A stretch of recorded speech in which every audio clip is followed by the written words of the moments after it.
Hi friends, మీరు చూస్తున్నారు SRJ మెక్ channel. ఇందులో మనకు కనిపిస్తున్నది పల్సర్ బైక్. ఈ బైక్ బ్రేక్ కడ్డీ అయితే కట్ అయిపోయింది. అలా బ్రేక్ కడ్డీ ఎందుకు కట్ అవుతుందా అంటే, మనం బ్రేక్ లైనర్లు పోయిన తర్వాత కూడా అలాగే డ్రైవ్ చేస్తూ ఉంటాం. బ్రేక్ లైనర్లు అరిగిపోయిన తర్వాత ఆ ప్రెజర్ వచ్చేసి ఈ కడ్డీ పైన అయితే పడుతుంది.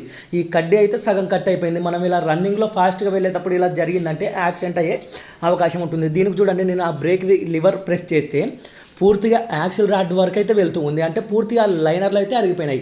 లైనర్లు అరిగిపోయిన తర్వాత కూడా అలాగే డ్రైవ్ చేస్తున్నాం అంటే ఆ కడ్డీ అయితే విరిగిపోతుంది. కాబట్టి అడ్జస్ట్మెంట్ కాస్త మిగిలి ఉండగానే మనం బ్రేక్ లైనర్లు అయితే మార్పిస్తూ ఉంటే ఇటువంటి ప్రాబ్లం అయితే మనం అయితే ఫేస్ చేయం. దీనికి కొత్త బ్రేక్ కడ్డీ అయితే తీసుకొని వచ్చాం.